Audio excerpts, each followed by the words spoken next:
Haciendo el resumen con menos adrenalina, teníamos que 3 tipos de indeterminaciones las podríamos también solventar si somos creativos con nuestra álgebra. ¿Cuáles son? 0 a la 0. Vamos a poner negro de una vez para que 0 a la 0, coma, infinito a la 0 y 1 a la infinito. Las 3 las podemos solventar con álgebra creativa. ¿Cuál álgebra creativa tenemos que utilizar? Tenemos que utilizar una de dos opciones. Logaritmo natural de y es igual a, bueno, si y es igual a f de x a la g de x, entonces logaritmo natural de y es igual a g de x por el logaritmo natural de f de x. O en la misma circunstancia, f de x a la g de x, pues decimos que f de x es igual a e a la logaritmo natural de f de x. Entonces esto es igual a e a la logaritmo natural de f de x a la g de x.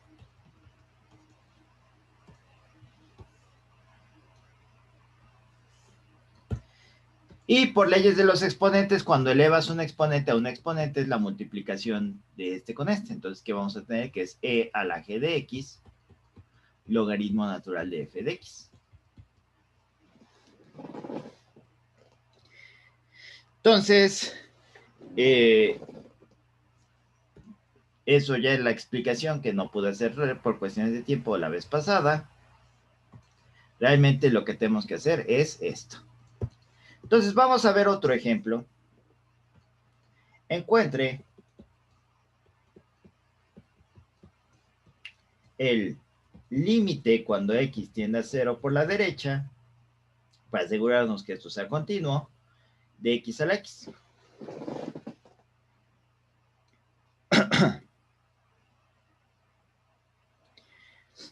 Entonces, aquí,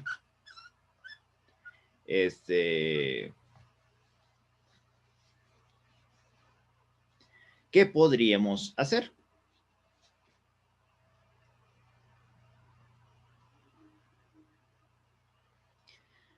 Podríamos, intentar utilizar la segunda forma, la de g de x logaritmo natural de f de x. Entonces, a ver, vamos a utilizar primero, esta forma primero y después vamos a la otra forma. Entonces, tenemos que y es igual a x a la x. Entonces, logaritmo natural de y, bueno, primero, ya estoy cometiendo un error, bueno, un error no tanto, límite cuando x tiende a 0 por la derecha de x a la x sería igual a 0 a la 0. Entonces tenemos esta situación, entonces es posible que podamos aplicar L'Hopital. Nada más tenemos que hacer alguna de las dos opciones de álgebra creativa. Veamos si cuál de las dos me conviene más o cuál de las dos sale más rápido en este caso en particular. Entonces tenemos que le vamos a llamar opción 1 y esta le vamos a llamar opción 2. El problema de la opción 1 es que al final del día estamos calculando de manera indirecta el límite. Vamos a calcular el límite con el logaritmo natural de y al final tenemos que regresar ese logaritmo natural de y a una expresión que sea puramente y, por así decirlo. Entonces, para opción 1, ¿qué vamos a tener? Que si y es igual a x a la x, entonces logaritmo natural de y es igual al logaritmo natural de x a la x, que es igual a x logaritmo natural de x. Entonces, el límite cuando x tiende a 0 por la derecha del logaritmo natural de y es igual al límite cuando x tiende a 0 por la derecha de x logaritmo natural de x. Entonces, si intentamos hacer el límite de la derecha directamente, ¿qué vamos a tener? 0 por infinito. Es un límite que ya habíamos hecho anteriormente y es un límite que se puede hacer por L'Hopital también. Pero igual, haciendo álgebra, 0 por infinito. Entonces, como nos queda así, ¿qué es lo que hacíamos? Límite cuando x tiende a 0 de logaritmo natural de x sobre 1 sobre x. Entonces, lo de la izquierda del igual, de este último igual, es exactamente igual a lo de la derecha del igual, utilizando la ley del sándwich. Entonces, logaritmo natural de x sobre 1, 1 por 1 es igual a 1, y x por logaritmo natural de x es igual a,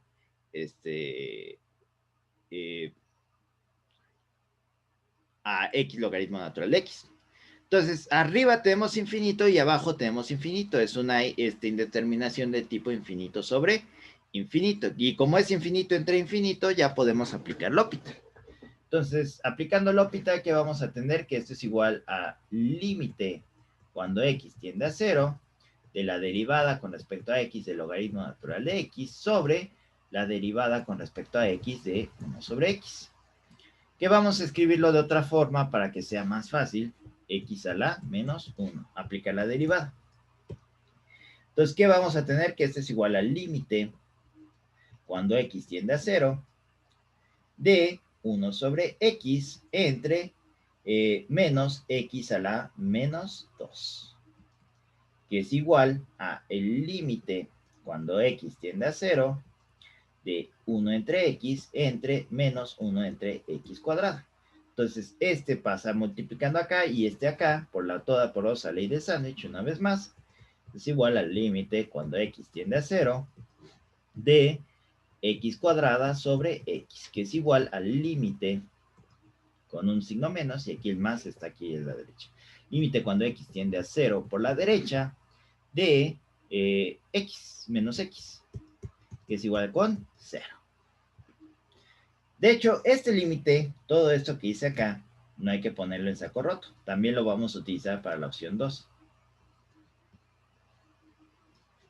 O sea que es esto. Básicamente este límite es igual a 0. Entonces tengo que el límite del logaritmo natural de y cuando x tiende a 0 por la derecha es igual con 0. Entonces ya tengo el límite del logaritmo natural de y. Pero yo no quiero el límite del logaritmo natural de y. Yo quiero el límite de y. Entonces tengo que, si sustituimos y aquí, ¿qué vamos a tener?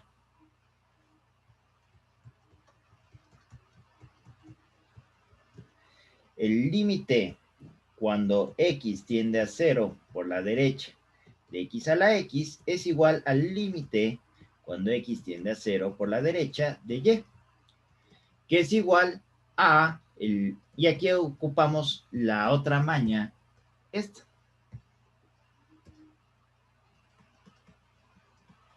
O una maña similar a esta. E a la logaritmo natural de y, ¿qué le va a pasar a e y al logaritmo? Se van. Entonces, y es igual a e logaritmo natural de y.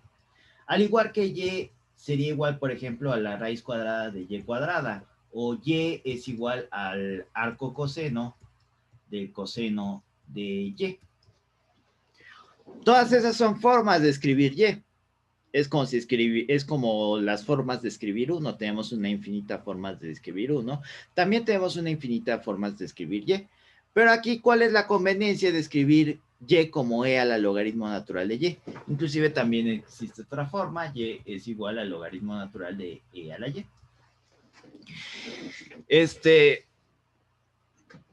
¿Cuál es la ventaja de escribir así y? Que yo ya calculé el límite cuando x tiende a 0 por la derecha del logaritmo natural de y. Y la e no está haciendo nada realmente. La e es una constante.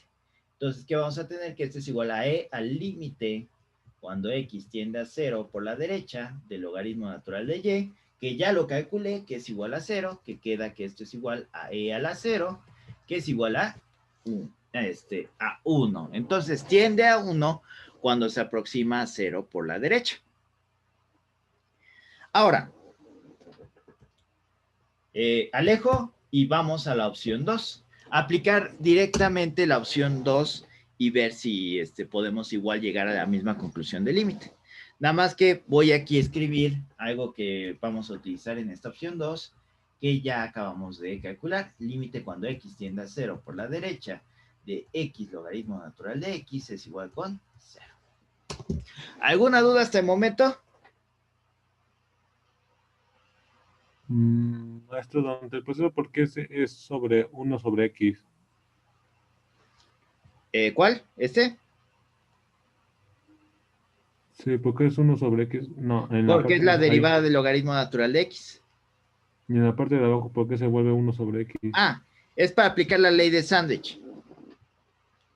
Mira, tengo que x logaritmo natural de x.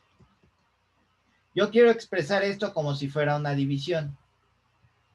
¿Logaritmo natural de x sobre x es igual a esto? No, es totalmente distinto. Ahora vamos a hacer explícitamente la ley del sándwich. Logaritmo natural de x entre 1 sobre x. Entonces, esto es igual a logaritmo natural de x entre 1 entre 1 sobre x. Entonces, este se multiplica por este y este se multiplica por este, ¿cierto? Entonces, ¿qué me va a quedar? X logaritmo natural de x sobre 1. Cualquier cosa sobre 1 es igual a lo mismo, entonces queda que es x logaritmo natural de x. Por eso, esto es igual a esto. Por eso es que puse ese 1 sobre x. Entonces, esa es la forma en la cual puedes convertir cualquier multiplicación en una división. Por ejemplo, 5 por 3 es igual a 3 entre un quinto. Hazlo en tu calculadora y verás que es cierto.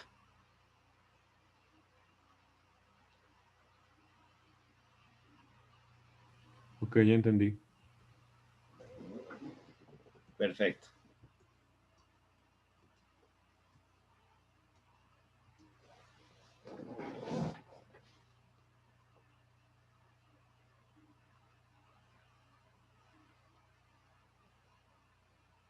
¿Ya puedo borrar para pasar a la opción 2?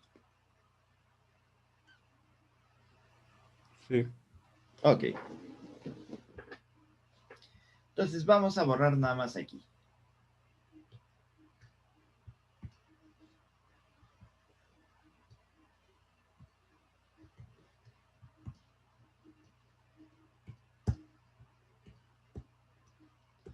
Entonces, opción 2.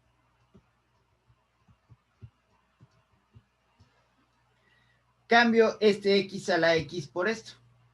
Si este es f de x y este es g de x, entonces vamos a tener que el límite cuando x tiende a 0 por la derecha de x a la x es igual al límite cuando x tiende a 0 por la derecha de e a la x, porque este es g de x, por el logaritmo natural de esta f de x. X.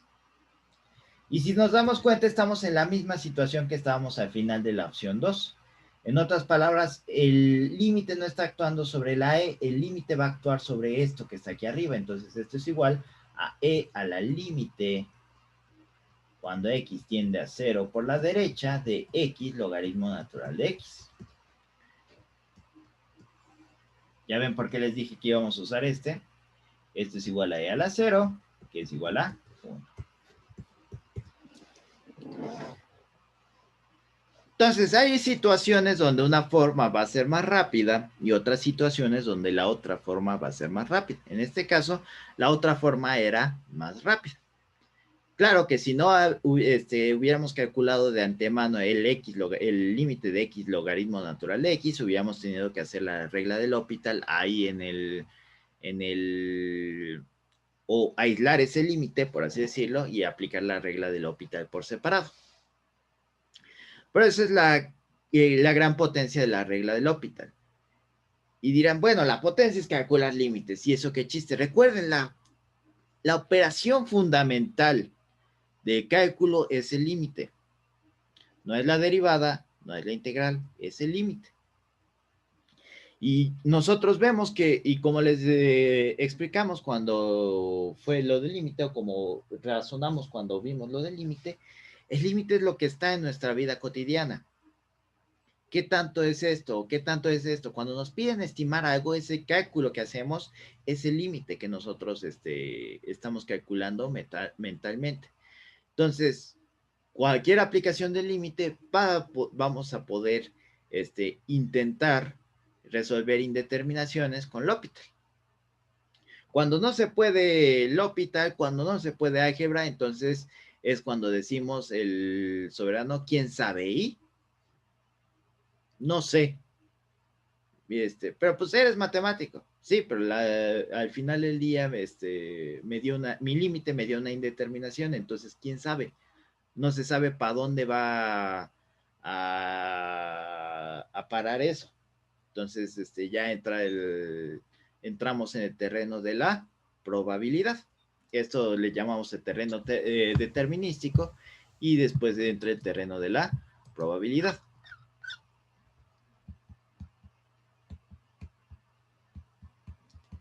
Entonces,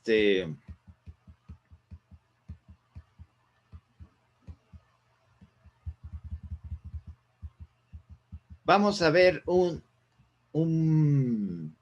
¿qué será? Un problema de extra de algo que no se ve mucho, pero es importante, que se le llama optimización, que tiene mucho que ver con nuestra derivada y que tiene mucho que ver con la labor de la ingeniería. ¿Qué entienden por optimizar?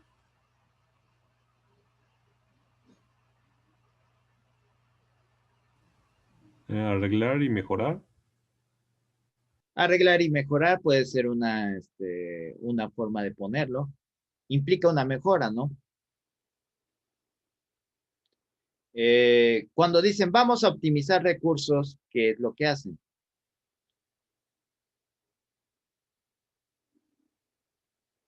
Si sobraba en una parte, se la quito y se la pongo a partes donde le hace falta, ¿no? Trato de utilizar al máximo los recursos que yo tengo.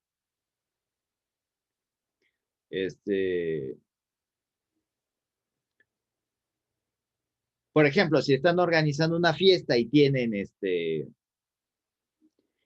dinero limitado, pues ustedes dicen, bueno, vamos a optimizar esto.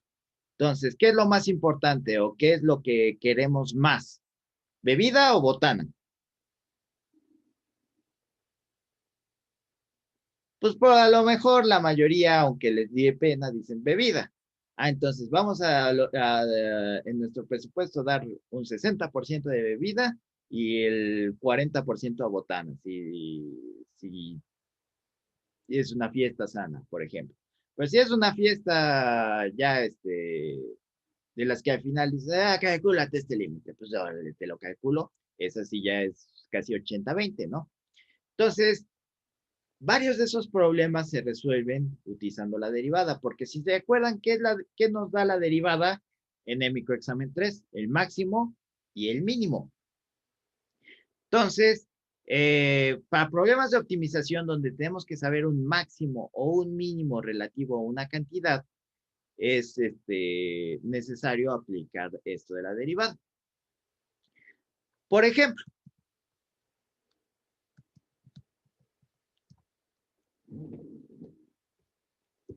tal vez esto sea distinto a lo que van a ver en la carrera. En la carrera van a decir cuál es el máximo tolerancia que tiene el capacitor, por ejemplo, para optimizar el funcionamiento del circuito.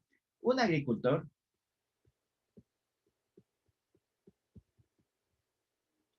tiene 2.400 metros de material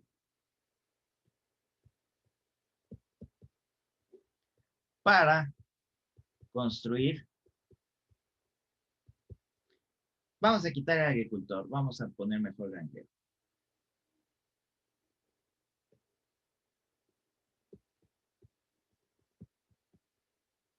un corral rectangular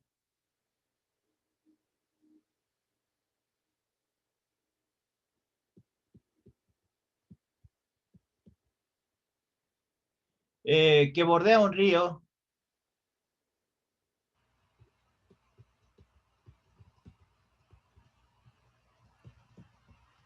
de manera que no necesita barda a lo largo del río.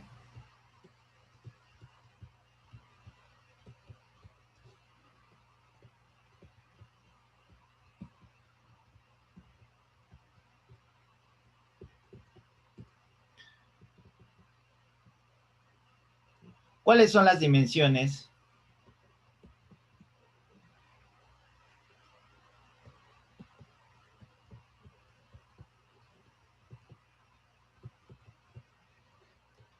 del campo para encerrar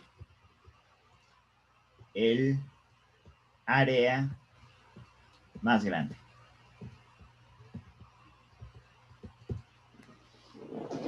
En otras palabras, aquí está mi río.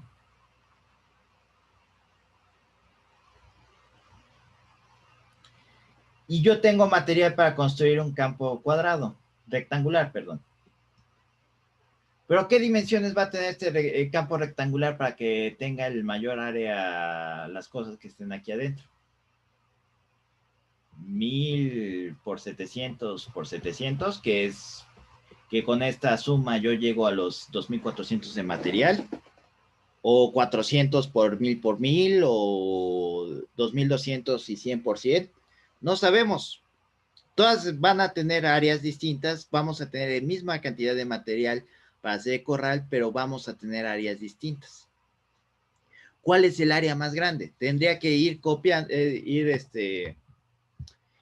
ir haciendo todas las permutaciones posibles entre que me den 2400 metros de material de mi barda, y después calcular las áreas y ver cuál es el área más grande, ¿no? Entonces, es un relajo porque de repente digo, ay, si no es 1700, 710, 1650 y 650, o es 950, bla, bla, bla, bla, bla, bla, bla. Y eso que en teoría puedes hacer todas las permutaciones, puedes hacer la mayoría de las permutaciones, o puedes empezar a vislumbrar cuál podría ser más grande, cuál podría ser más pequeña, pero aún así es una labor complicada, porque tenemos distintas formas de cómo acomodar esos 2400 metros de material. Entonces, ¿qué es lo que podemos hacer? Recurrir a nuestra matemática. Yo tengo un área, como es un rectángulo, yo tengo un área, una X, una Y, bueno, una X y una Y. Y sé que mi área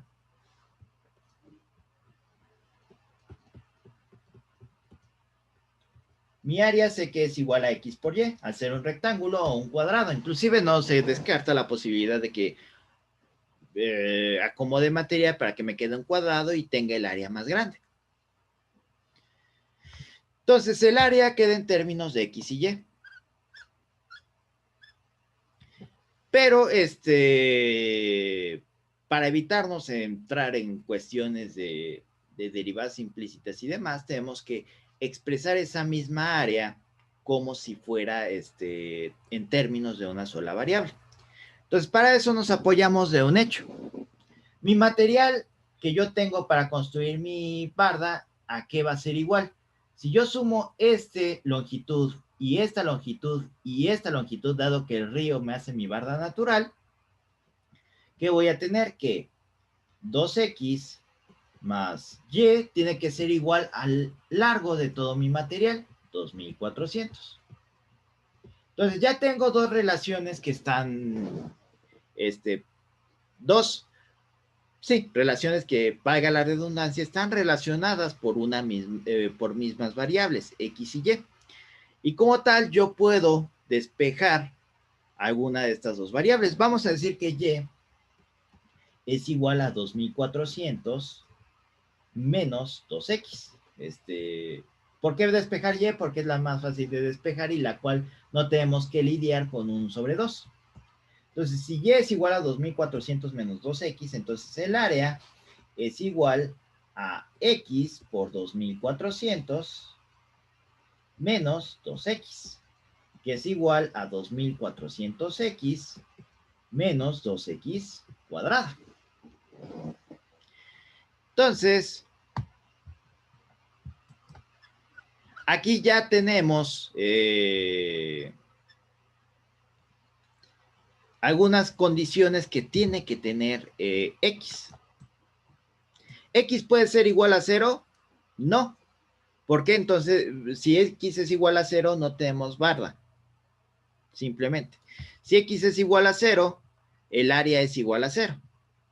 Y la otra, si x es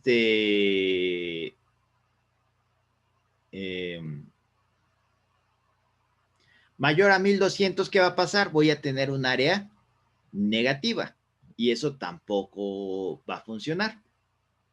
Entonces ya sabemos que x tiene que estar en el intervalo desde 0, mayor que 0,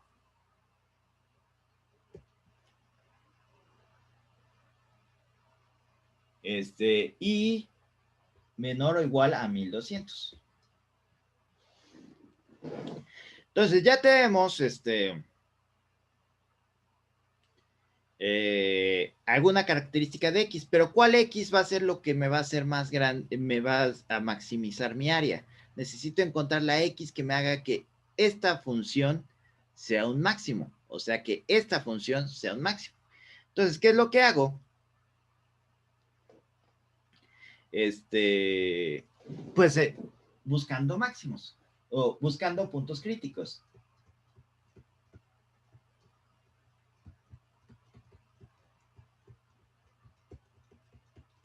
¿Cómo busco puntos críticos? Calculo la derivada del área.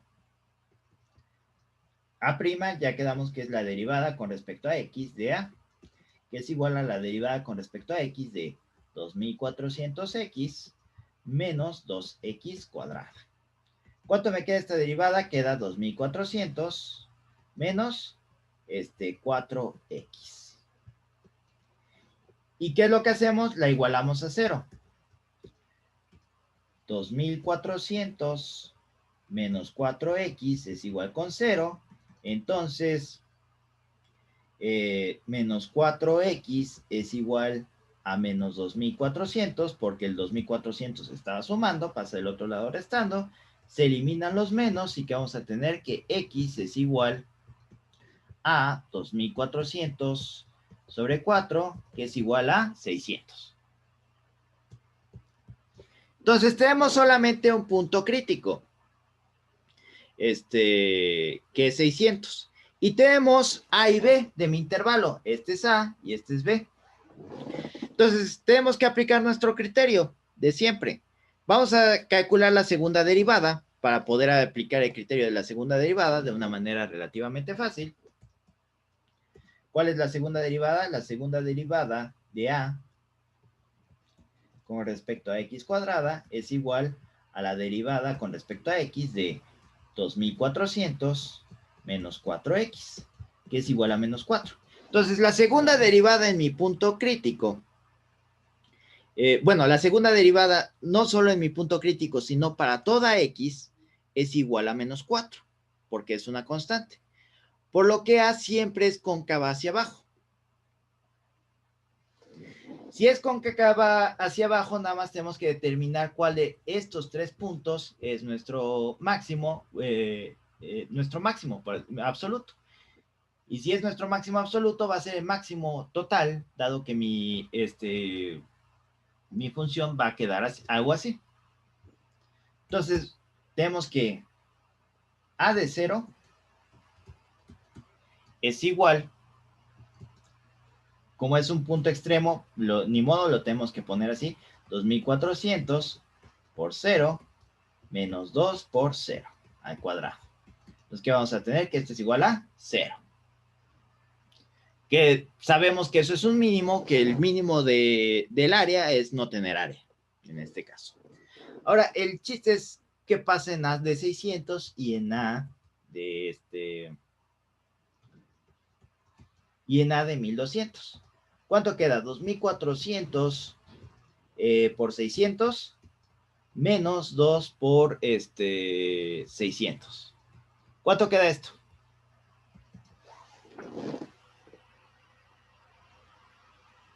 Me faltó que es elevado al cuadrado. Ah, sí, perdón, al cuadrado. ¿Cuánto queda?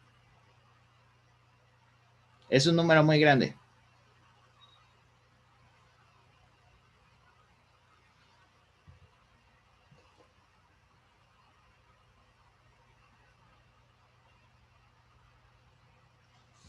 A ver, aquí en el chat parece que alguien ya respondió. Sí, 720,000.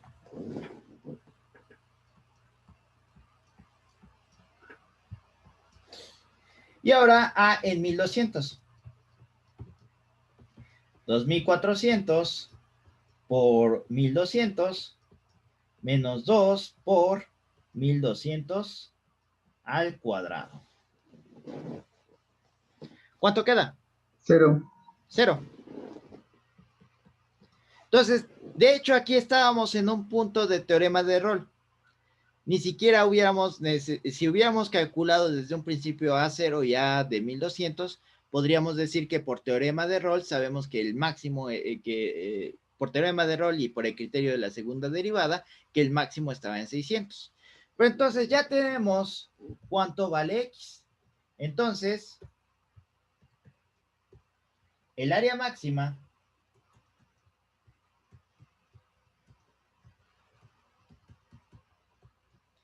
se va a lograr con X igual a 600 y ya aquí habíamos despejado Y. Y es igual a 2400 menos 2X. Entonces, y igual a 2400 menos 2 por 600. ¿Cuánto queda esto? 1400 menos 1200. 2400 menos 1200 es 1200, ¿cierto?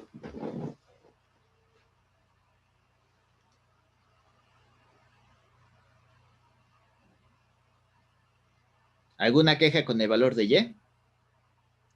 No, profesor. Perfecto. Entonces ya tenemos que le dijimos al granjero, tu máxima área va a ser con X igual a 600, con un lado igual a 600 y el otro lado igual a 1200 metros. Entonces, para eso sirven máximos y mínimos. Son problemas que sí tienen un reflejo en nuestra vida real. Siempre queremos, pues lo máximo que se pueda o lo más bajito que se pueda.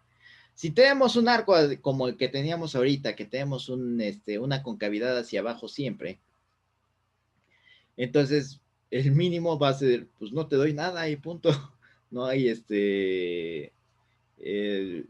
no hay un mínimo, por así decirlo, en el que sea diferente de 0. Si quieres un mínimo que no es lo menos que se pueda de área, entonces sí puedo irme a algún puntito aquí intermedio del área, de la curva. Cuando dices, deme el máximo que se pueda, pues tienen que ver que la curva tenga en efecto un máximo en los intervalos que ustedes quieran y ahí le dan ese máximo. Entonces, estos se les llaman problemas de optimización, que yo tengo una cierta cantidad de material y quiero maximizar algún parámetro o minimizar algún parámetro. Entonces, esto es como complementario, realmente no se ve mucho, porque, ¿por qué es la razón que no se ve mucho en esto? Porque realmente las optimizaciones de una sola variable son raras, por así decirlo.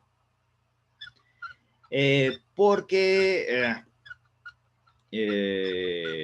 realmente como en este caso, bueno, hay casos donde queremos optimizar más de una variable. Entonces, cuando queremos optimizar más de una variable, llegamos a lo que se le llaman los multiplicadores de Lagrange, que hasta suena bastante de científico loco ese nombre, ¿no? Multiplicadores de Lagrange. Entonces, esos problemas son ya de cálculo de varias variables. Yo preferiría ver eso que, por ejemplo, que algunas, que geometría diferencial en cálculo vectorial, pero bueno. Geometría diferencial lo utilizan más los mecánicos que nosotros. Entonces, ok, esto es respecto a optimización. Es nada más un ejemplo para que vean una aplicación real de los criterios que estábamos viendo anteriormente, del criterio de la primera derivada, de máximos y de mínimos. Entonces, pasamos. ¿Alguna duda respecto a esto? Esto básicamente en la matemática fue lo que estuvimos haciendo casi un mes. Y nada más fue el planteamiento, que decir el área es igual a una X por una Y y que mi material va a ser igual a 2X porque tengo dos lados más una Y. Si hubiera tenido de hecho, este problema se le llama el problema de la caja sin tapa. Si hubiera tenido el otro lado, se empieza a complicar más el asunto, créanlo o no. Si bien parecería fácil, nada más divido entre 2, empieza a haber algunas complicaciones por ahí. De que algunas variables se me anulan y entonces ya no puedo hacer esta optimización. Entonces, normalmente para optimización, si ven multiplicadores de Lagrange, van a ponerles igual un problema de una caja, ya una caja, no una cerca, sin tapa. Entonces, ¿alguna duda?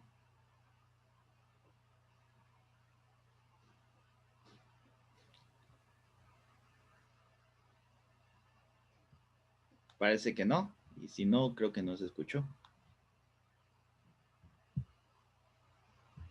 Entonces, vamos a borrar y a pasar a algo que les dije que me voy a adelantar a un curso de cuarto, pero para que vean otra utilidad del teorema de valor medio.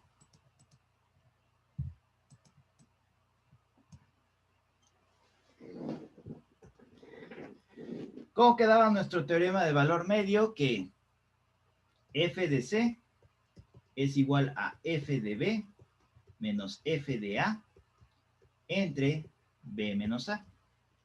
Ahora vamos a decir que b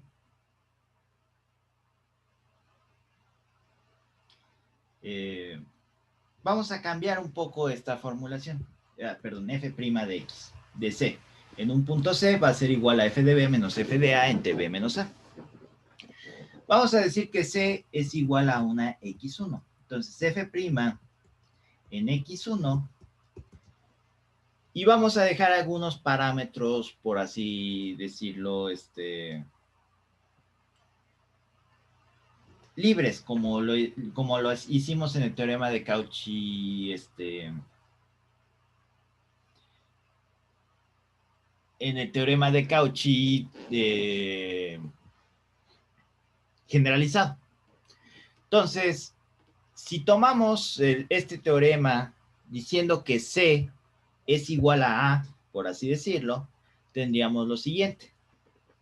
Vamos a decir que C es igual a que F de B es igual a Y que B es igual a X. Entonces, ¿cómo cambia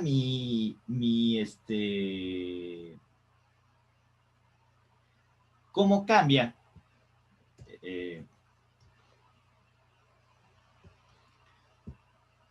Vamos a decir X1, C es igual a X1, que es igual a... ¿Cómo cambia mi teorema de valor medio? Cambia a ser esto. Sería F de B, quedamos que era Y menos F de X1, porque A es igual a X1, entre B menos X1. Entonces,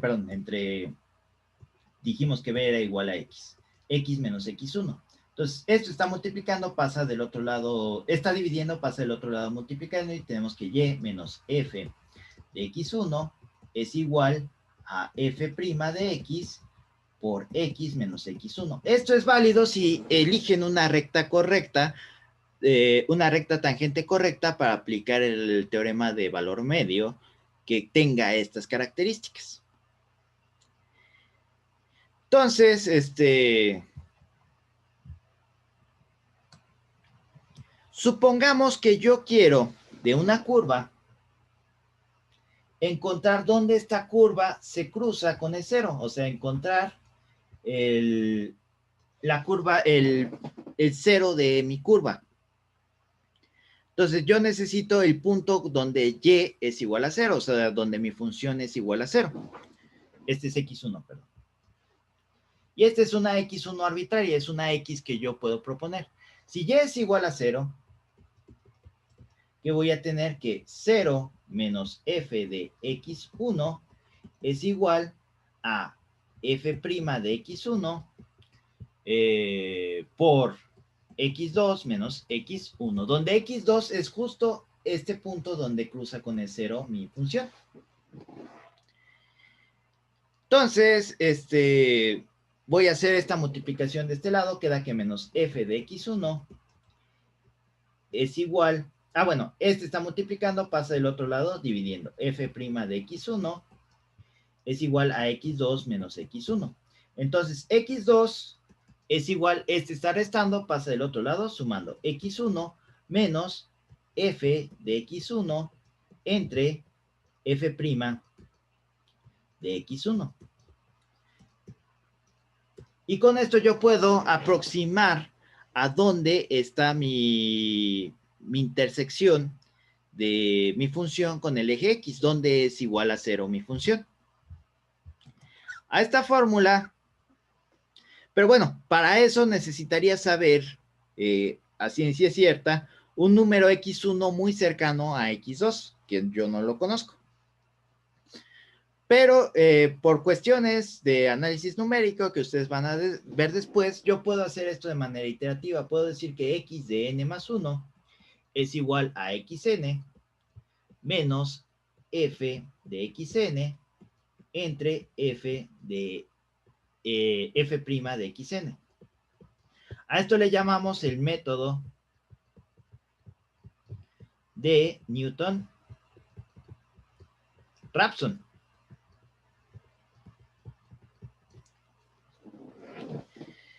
En teoría, cuando yo hago varias iteraciones de esto, yo puedo llegar a mi resultado, a un resultado muy aproximado en pocas iteraciones. Entonces, vamos a hacer esto, ya como para darle cerrojazo a esto de las derivadas, para calcular una raíz cuadrada, por ejemplo.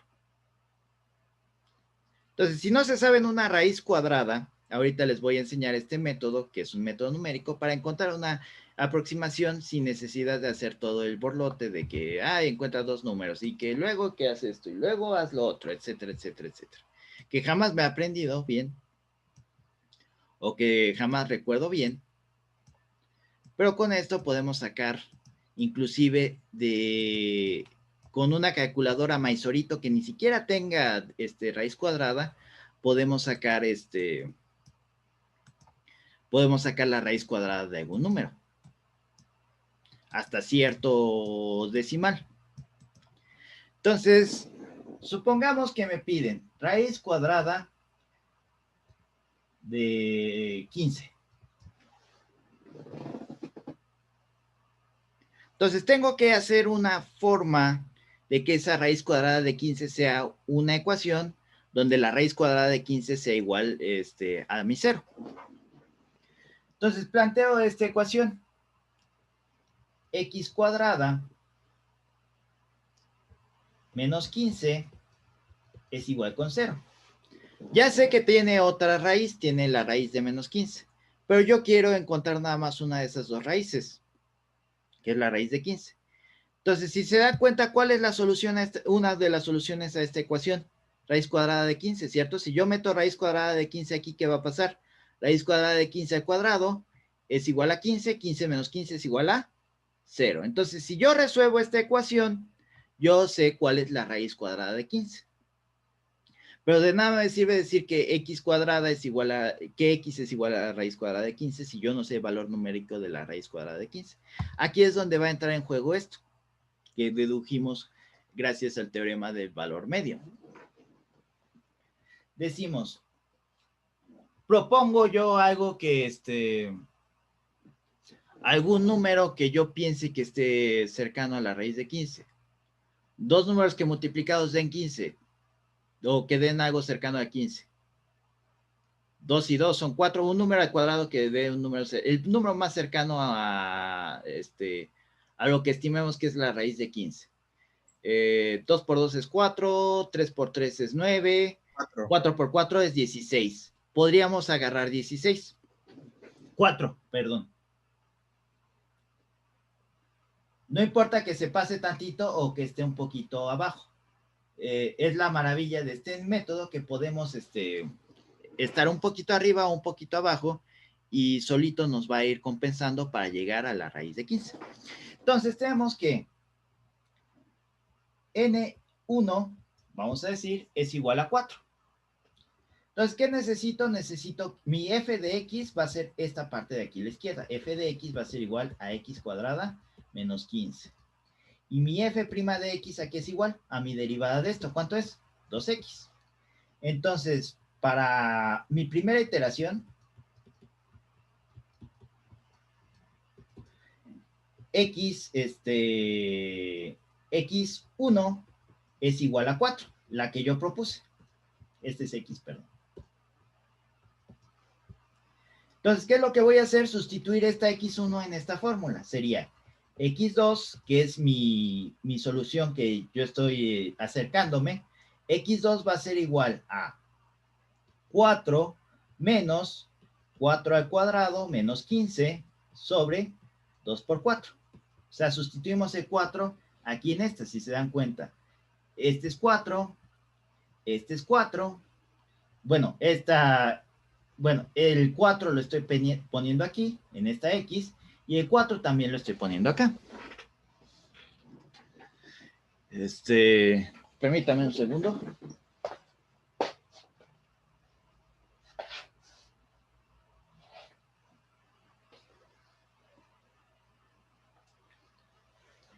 Listo. Ok. Entonces, ya que sustituí el 4 en todos los lugares que yo tengo X aquí, ¿qué voy a tener? Uy, se pasó en modo borrador. Ahí está, modo lápiz. ¿Qué voy a tener? Que esto aquí es igual a 4 menos 16 menos 15 sobre 8. Que es igual a 4 menos 16 menos 15. 1, ¿no? 1 octavo. ¿Cuánto queda esto en decimales? 4 menos 1 octavo.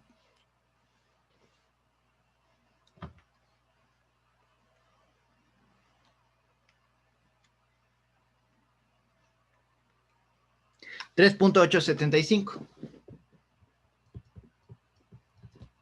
Entonces, este 3.875 es igual a x2. Mi iteración 2, ¿a qué va a ser igual? Pues ahora mi n es igual a 2. Entonces, pongo en todo lugar donde aquí tenga n, voy a poner 2.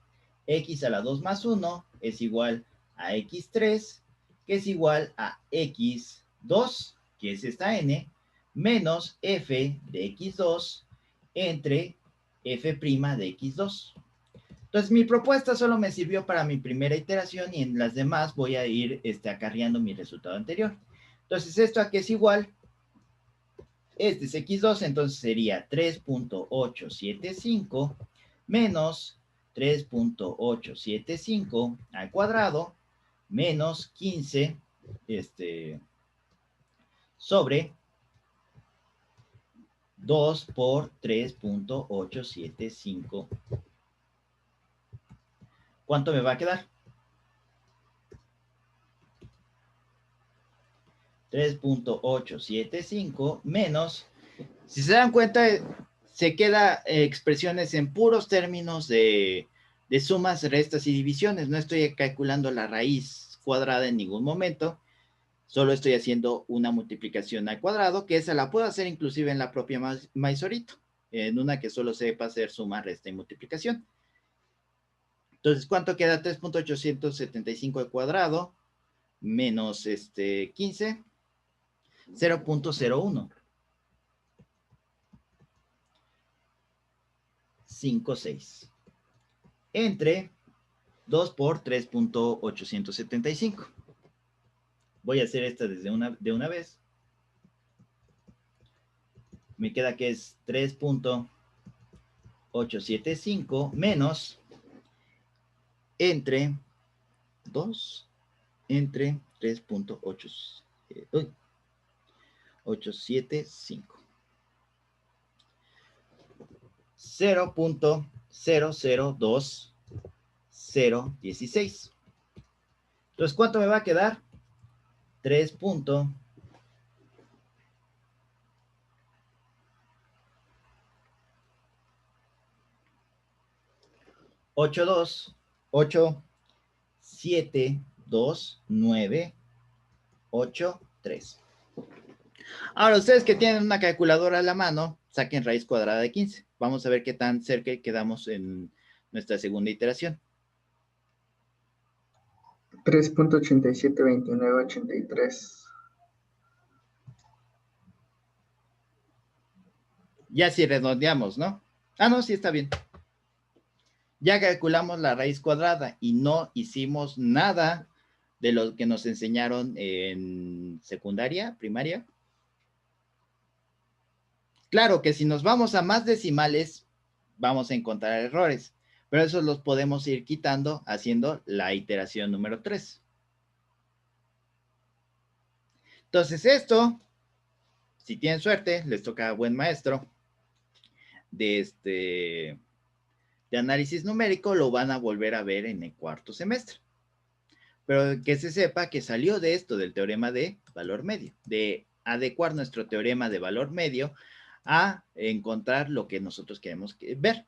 Y ahorita vamos a ver otra adecuación de nuestro teorema de valor medio que se llama la serie de Taylor. Entonces ya les enseñé una forma de cómo calcular la raíz cuadrada. Nada más aquí cambien menos 15 por el número al cual le quieran calcular la raíz cuadrada. Aquí pueden poner 2, aquí pueden poner que se les pegue en gana. Y lo único que tienen en común con el otro método es que en un principio tienen que estimar un número que multiplicado por sí mismo esté cercano a a la raíz, si quieren que en 2 iteraciones ya les quede el resultado casi igual. Si está lejano, esta es la maravilla del Newton-Raphson. Si hubiéramos elegido, por ejemplo, 7, en la tercera iteración ya tendríamos, o en la cuarta iteración ya tendríamos este resultado. Así de pistola era Isaac Newton. ¿Y qué es lo que hace la computadora cuando le piden calcular una raíz cuadrada? Hace esto. No hace lo que nosotros haríamos de poner el simbolito y luego sumas, restas, quién sabe. Hace esto. De hecho, el método con el cual sacamos la raíz cuadrada así a pie está basado un poco en esto.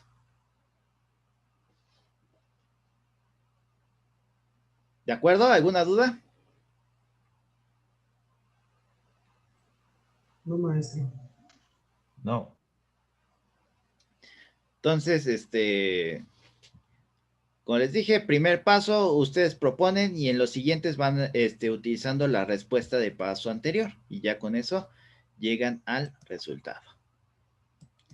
Entonces, ahora sí vamos a pasar al siguiente tema. Esos fueron como colofones de cosas bonitas extras que se pueden hacer con la derivada.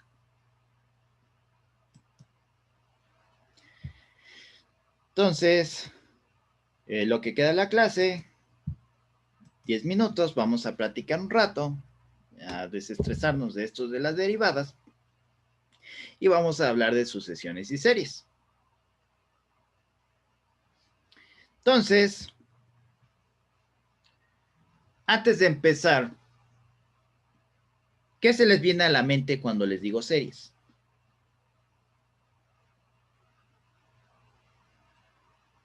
¿Sucesión de algo?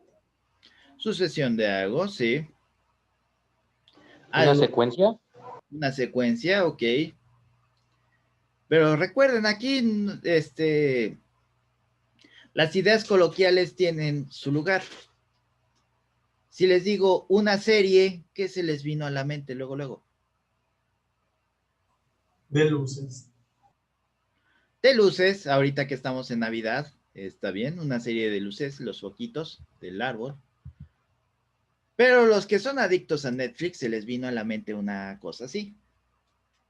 Claro que esta imagen está bien atrasada, fue de hace un par de años, donde ahorita creo que el 80% de estas ya acabó. Bueno, Sherlock siempre está en un estado de que, quién sabe, pero los demás creo que ya acabaron. De menos Southland, esta ya acabó, esta siguen haciendo, no sé por qué, esta va a tener una nueva temporada, esta ya la van a acabar, esta acabó desde hace rato, etcétera, etcétera, etcétera. Entonces hay varias cosas en nuestra vida que le decimos que son series, los foquitos de Navidad, estas cosas. Harry Potter decimos que es una serie de libros, El Señor de los Anillos decimos que es una serie de libros, los asesinos decimos que son asesinos en serie, los que matan más de una persona. ¿Qué tienen en común todos esos? ¿Por qué decimos que son series? Como dicen los compañeros, es porque es una sucesión, es algo que se va ligando uno con otro, ¿cierto? En este caso, por ejemplo, en las series de televisión, lo que se van ligando son capítulos para contar una historia. En el caso de los foquitos, vamos conectando luces. Espero que ya todos hayamos transitado los LEDs, que son mucho más seguros y más baratos. En todo son mejores que las luces antiguas, excepto tal vez en algunos casos luminosidad, pero ya es ocioso, y con los nuevos LEDs más brillantes vamos conectando varias luces que forman un todo, una serie, que su objetivo es iluminar de manera decorativa el árbol. Los circuitos que van a tener después, circuitos en serie, vamos conectando un elemento después del otro. El final de un elemento lo conectamos al principio de otro elemento y así consecutivamente. Entonces son cosas que se van ligando una después de la otra para formar un todo. En sentido matemático, una serie luce de esta forma. Ya la vimos al principio del semestre. Luce como nuestras sumatorias que queríamos demostrar con inducción matemática. Entonces, eso que estábamos demostrando era cuestiones fundamentales de las series, de cómo demostrar que si yo sumo una cierta cantidad de números, voy a tener, ¿qué resultado voy a tener? Aquí tenemos, por ejemplo, esta serie que es 1 sobre K, que es 1 más un medio, más un tercio, más un cuarto, y así hasta el infinito, como dice aquí mi notación sigma. Pero aquí las series tienen algo muy particular, que las series, cuando son infinitas, podemos reacomodarlas a que me dé lo que yo quiera. Por ejemplo, aquí decimos 1 más un medio, más, y aquí abro un paréntesis, un tercio más un cuarto. Y aquí abro otro paréntesis, más un quinto, más un sexto, más un séptimo, más un octavo, y así consecutivamente. O puedo sumar a un tercio algún número que me dé un cuarto y me dé un cuarto más un cuarto. O sumarle en alguna parte de esta serie varios números para que me den un octavo, un octavo, un octavo, un octavo, y así tener una suma de 1 más un medio, más un medio, más un medio, más un medio, y así al infinito. Esa es la ventaja de tener una serie al infinito, que a veces podemos reordenar las cosas para que nos sean a nuestro beneficio. De hecho, hay una fábula, no es fábula porque sí pasó, pero los detalles son los que son fábula. Siempre se ha dicho que el rey de las matemáticas es Isaac Newton, lo acabamos de ver. Pero hay un príncipe, y el príncipe es Gauss, que ustedes van a sufrir más con él cuando lleguemos a probabilidad. Entonces, aquí es donde los detalles son confusos. Unos dicen que fue una tarea de una maestra, otros dicen que la maestra se cansó de que Gauss estaba echando relajo. El chiste es que le dijo la maestra, ¿sabes qué, Gauss? Quiero que sumes todos los números del 1 al 100. Y Gauss, como era Gauss, dice, sí, maestra. Y a los 15 minutos, ni siquiera a los 15 minutos, a los 2 minutos, ya acabé, maestra. Se me estás mintiendo. No, el resultado es este. Y la maestra que, pues, para dejar esa tarea sabía el resultado, pues vio, no, sí es este. ¿De dónde lo copiaste? No, maestra, yo no copié nada. Confiesa, ¿de dónde lo copiaste? No, maestra, mire, yo hice esto. Vamos a pizarro.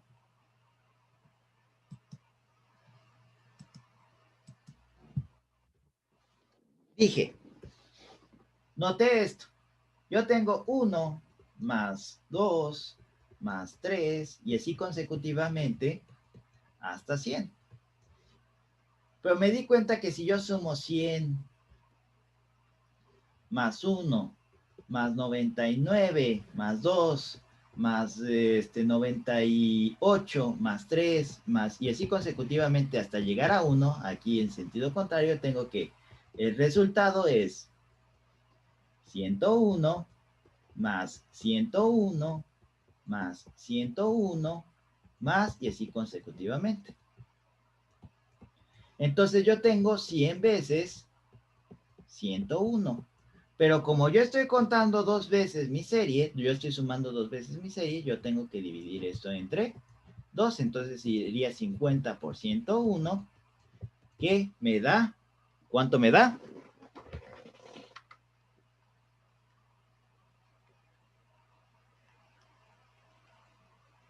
5050.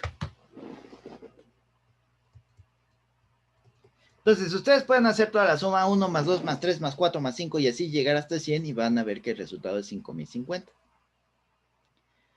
Pero entonces Gauss lo que hizo ahí fue hacer un prototipo de algo que nosotros ya demostramos, que él no le puso todo el rigor matemático que nosotros ya hicimos, que esta sumatoria desde n igual a 1 hasta n, desde i igual a 1 hasta i, vamos a poner, donde i es cualquier número finito, de n es igual a esto, a n sobre 2 por n más 1. Si le aplicáramos nuestra inducción matemática, llegaríamos a la conclusión de que eso es cierto. Entonces, de chamaquito, Gauss hizo esto, pero era Gauss. Así que no hay que sentirnos mal que de chamaquitos no llegamos a hacer algo como eso. Entonces, eso se tomó como algunos pasos respecto a cómo llegar a nuestro tema, que son las series como tal. Ese fue un antecedente de las series. Entonces, nos damos cuenta de la versatilidad de las series. ¿Y por qué son importantes las series? Porque al final del día, por ejemplo, en ecuaciones diferenciales o en otras situaciones, a veces tenemos que recurrir al contar con los dedos matemático.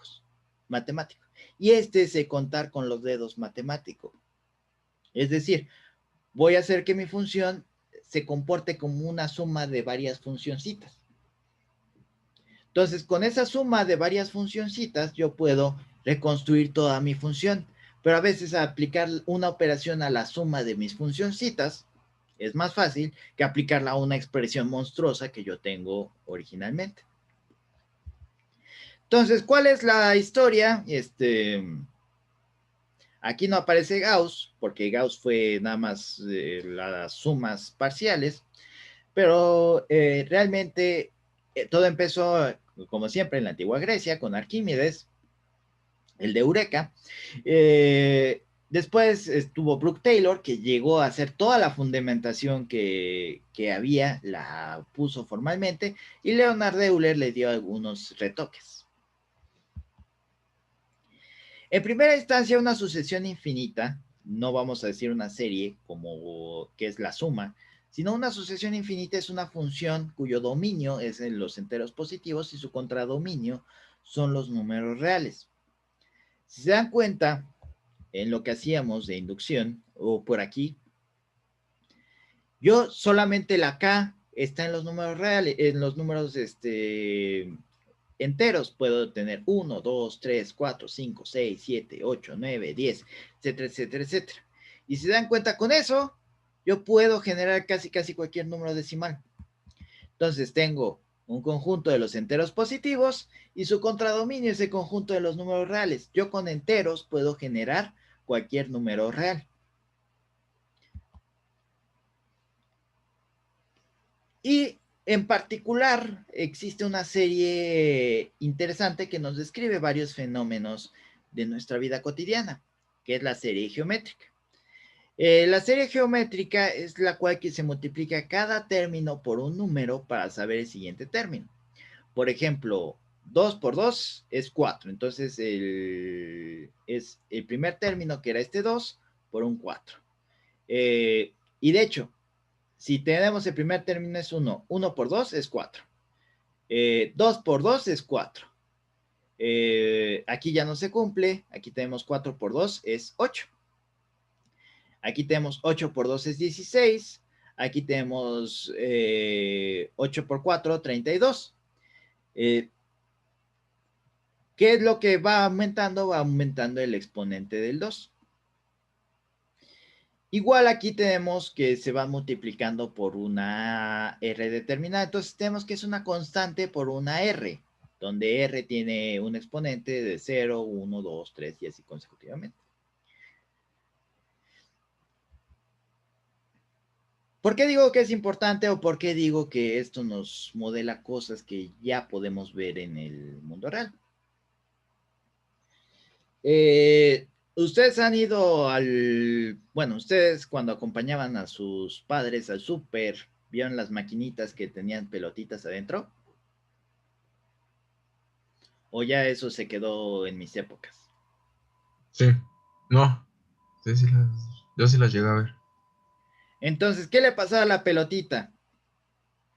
Chin, le daban lo botaban contra el suelo, botaba bien alto, y después empezaba a dejar de botar alto, dejaba de botar alto, y así hasta que ya empezaba a rodar y no a botar, ¿cierto?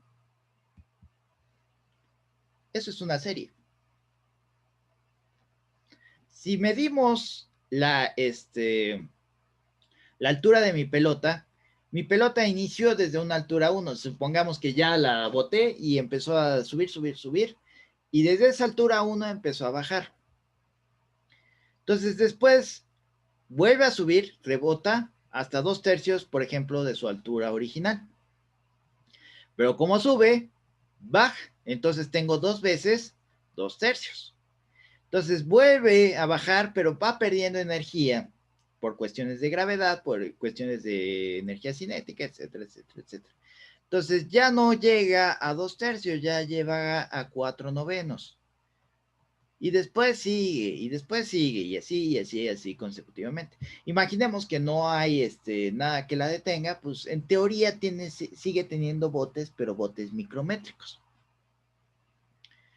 Entonces tenemos que es 1 más 2 veces 2/3 más 2 veces 4/9 más 2 veces 8/27. Si se dan cuenta, todos, si tomamos, por ejemplo, que este es 2/3 a la 0, esto es 2 por 2, bueno, perdón, 1, 2/3 a la 0, más 2, una constante, por 2/3 a la 0, más 2, una constante, por 2/3 al cuadrado, más 2, una constante, ya es 4/9 por 2/3 y así consecutivamente. Entonces tenemos que era como, por así decirlo, inusual, pero de aquí en adelante tenemos una serie geométrica, una serie a la cual se le va a un número, se está multiplicando a una sucesión infinita. Entonces, ese bote de la pelota, tan inocente que parece, es una serie. Entonces, como tenemos es un objeto matemático que podemos modelar. Y podemos decir, pues la distancia que recorrió la pelota es tal. Si sacamos una relación entre la altura y la distancia que hay de aquí a acá, con trigonometría. Entonces, ¿qué es lo que descubrió Gauss Gauss niño en ese momento? Que ok, este es el modelo infinito, pero sabemos que la pelota no va a estar botando aquí infinitamente. La pelota va a tener algún punto donde va a dejar de botar. Pero aún así este modelo se ajusta muy bien a hasta 5, 6, 7 botes. Entonces, ¿qué podemos hacer? Podemos decir, bueno, hasta este bote me interesa mi serie y ya los demás botes no me interesan. Entonces, yo de mi serie infinita, yo puedo sacar lo que se le llaman sumas parciales. Sumas hasta un cierto punto de mi serie. Entonces, eso era también lo que estábamos haciendo el primer semestre con inducción matemática. Estamos sacando una fórmula de la suma parcial de una serie infinita. Entonces, la serie infinita, vamos a ver después, podría o no converger a un número. Podría no o no darnos la suma a un número, inclusive si se va hasta el infinito. Vamos a ver que es posible que aún sumando un infinito de números tenga un número al final que me represente toda esa suma. Lo que estábamos haciendo era sacar cuánto vale una suma parcial en una serie infinita. En una suma infinita, ¿cuánto vale si yo la hago esa finita? Eso es lo que estábamos haciendo con nuestra inducción matemática.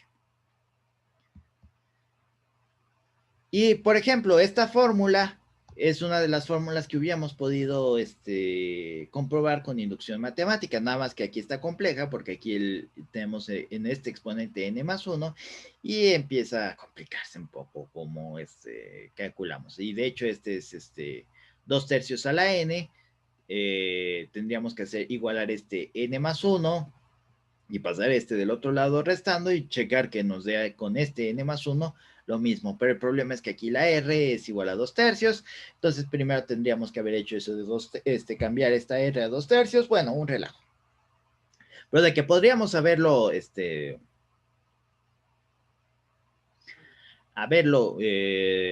comprobado esta fórmula con inducción matemática, la podemos comprobar, nada más tenemos que sustituir en este caso la a, que era 2/3, y la r, que también era 2/3. Entonces, nosotros podemos calcular cualquier bote determinado de mi pelota, que sería la n, con esta formulita, que ya vimos cómo se comprueba mediante inducción matemática. Quedó final de miércoles, porque ya entre ese concepto, uno de los conceptos fundamentales de la serie, si no quiero exponerlo en 3 minutos. Entonces vamos a hacer esto, vamos a dejarlo aquí a este momento. Y el día de mañana continuamos un parte con rollo y ya después vamos a empezar a ver lo que se le llama convergencia. Entonces,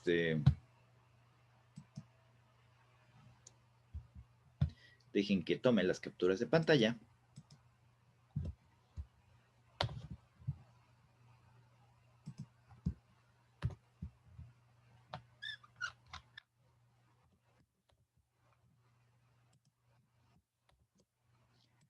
Listo. ¿Alguna duda hasta el momento? Pues, maestro, ¿Sí? bueno, mi compañero Rigel, no pudo asistir a la clase, pero me avisó que le dijeras que tiene problemas. No me dijo de qué tipo, pero dijo que sí le podía avisar, por favor. Ok, sí, ya estoy poniéndome un poco de corriente con YouTube. Pero sí, yo creo que hasta el fin de semana ya queda todo de corriente. Porque hay varias juntas de cuestiones de tesis de los alumnos de posgrado que hay que revisar, que no habíamos tenido chance o bueno, más bien dicho, que les di chance de que hicieran, fueran avanzando y no habíamos revisado los avances y ya los vamos a revisar ahorita. Por eso es que he tardado un poco más en subir las clases a YouTube, pero yo espero que ya esta semana se normalice. Para que pueda poner en YouTube visto cuando ya la haya visto. Sí, estoy bien, maestro, gracias. De nada. ¿Alguna otra duda? No. Parece que no. Entonces ya los que quieran se pueden desconectar. Y los que tengan alguna otra duda, podemos quedarnos aquí unos 5 minutos más.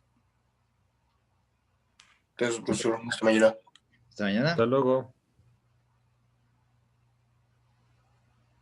Hasta luego, profe. Hasta luego. Hasta luego, profesor. Hasta luego, profe. Profesor, una pregunta. En la tarea, en el hipotético caso que encuentre algún video por ahí, ¿puedo resolverlo de manera diferente a la que usted lo resuelve? Claro, siempre que ok. sea válido. Ok. Si de repente se sacaron un método esotérico que no tiene ningún fundamento matemático, ahí sí ya no. Pero si tiene un buen fundamento matemático, no hay problema. Ok, profesor, muchas gracias. ¿Y sube todos los videos el viernes o el sábado? El sábado, ¿verdad? Yo espero que ya estén a corriente el sábado. Hoy, ya nada más tengo una junta a las 4 con un servicio social y ya después puedo dedicarme toda la tarde a subir videos. Pero suben muy lento y mi internet no ha estado en la mejor de las formas en estos días. Ok, profesor, muchas gracias. De nada. Maestro, tengo una duda. Sí. En la tarea, en la segunda parte, de Ujú. valor medio, en la primera, ¿no sería como raíz de 3? Ok. Porque nos pide No. raíz cúbica en vez de raíz cuadrada. A lo mejor es raíz de 3 si me equivoqué ahí. Déjame checar rápidamente. Vamos a abrir la tarea mejor.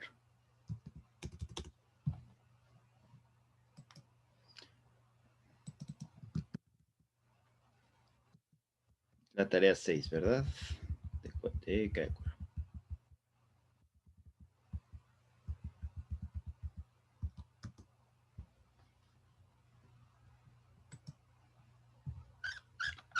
En la segunda sección, valor medio, ¿verdad? Sí. Ah, bueno, de los opcionales. No, el primero, el de los obligatorios. Ajá. Es x cúbica más 1. ¿Cierto? ¿O no? A ver, comparto pantalla. Sí, maestro.